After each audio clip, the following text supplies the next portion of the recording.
Hablemos del infarto. Es una palabra que nos suena a todos, ¿verdad? Casi siempre la asociamos a una emergencia en personas. Pero, ¿qué significa de verdad cuando le pasa a un animal? Bueno, pues hoy nos vamos a meter de lleno a desgranar este evento, que es clave en la patología veterinaria, para entender por qué ocurre y qué consecuencias tiene. Para entender bien qué es un infarto, lo mejor es empezar por su propio nombre. Fijaos qué curioso, la etimología nos da una pista increíble. Viene del latín infarcire, que significa, literalmente, rellenar o atiborrar.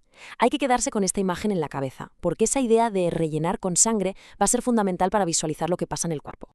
Y aquí tenemos la definición más técnica, la del libro. Un infarto, en esencia, es la muerte de un trozo de tejido.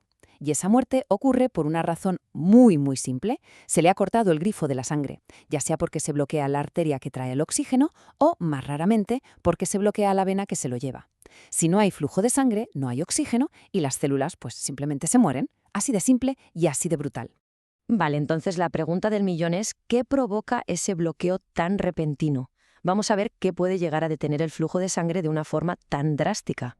Pues las causas son de lo más variadas. Lo más común, lo que a todos nos viene a la cabeza, son los trombos y los émbolos. Coágulos que se forman, viajan por la sangre y ¡zas!, atascan un vaso. Pero ojo, la obstrucción también puede venir de fuera. Imaginaos un tumor que crece y aplasta una arteria.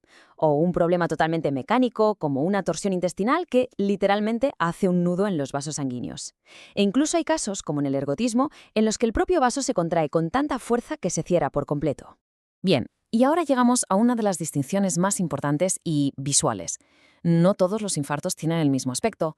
Su color nos cuenta muchísimo sobre lo que ha pasado, y por eso los clasificamos en dos grandes grupos, los blancos y los rojos. La diferencia en realidad tiene toda la lógica del mundo si pensamos en cómo es cada órgano.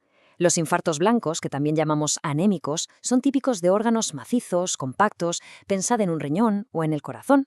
Ahí se bloquea una arteria, la zona se muere, pero el propio tejido es tan denso que impide que se llene de sangre. Por otro lado, los infartos rojos o hemorrágicos aparecen en órganos blanditos, esponjosos, como el pulmón. Vamos a visualizarlo un momento. Pensemos en un riñón. Es un órgano sólido, denso.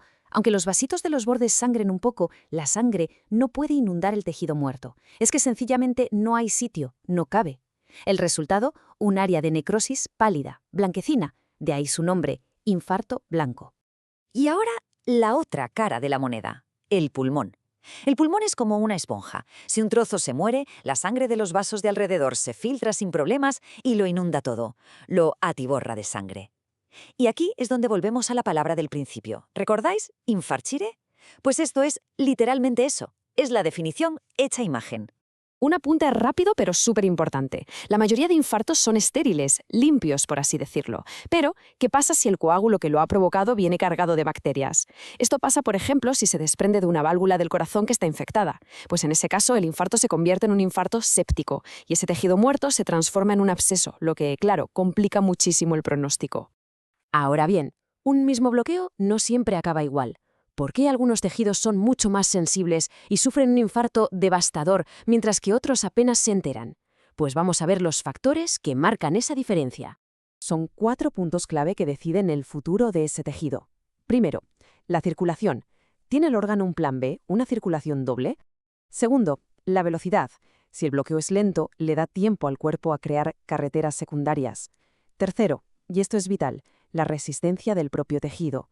No todas las células aguantan lo mismo sin oxígeno. Y por último, el estado general del animal. Un paciente con anemia, por ejemplo, y aparte con desventaja, con menos oxígeno en la sangre desde el principio. Este reloj de la supervivencia es que es impactante y explica por qué un infarto en un sitio o en otro lo cambia todo. Fijaos qué locura. Las neuronas en el cerebro son las más delicadas. 3 o 4 minutos sin oxígeno y el daño ya es irreversible. Se acabó.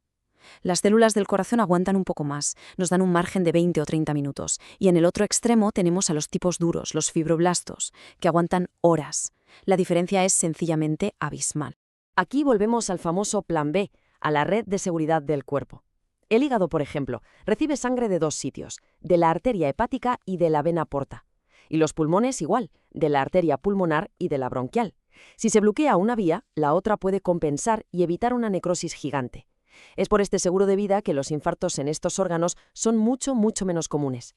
Y claro, todo esto que parece tan teórico lo vemos en la clínica todos los días. En caballos es tristemente famoso el infarto intestinal masivo por las larvas del parásito Strongylus vulgaris. En perros vemos a menudo infartos en el riñón, casi siempre por coágulos que viajan desde el corazón. Y en los cerdos, la erisipela provoca unos infartos en la piel con forma de diamante que son inconfundibles. Muy bien, ya ha ocurrido el infarto, el tejido ha muerto. ¿Y ahora qué? ¿Se queda esa zona ahí para siempre?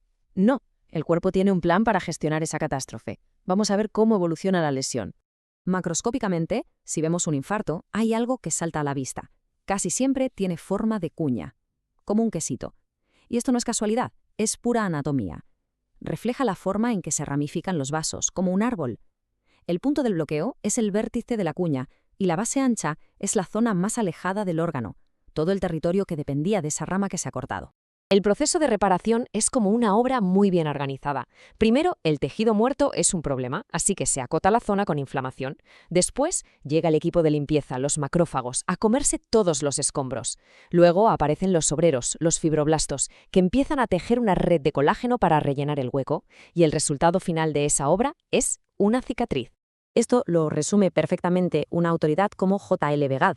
El destino de la mayoría de los infartos que no matan al animal es acabar en una cicatriz. Y esta es la clave de todo.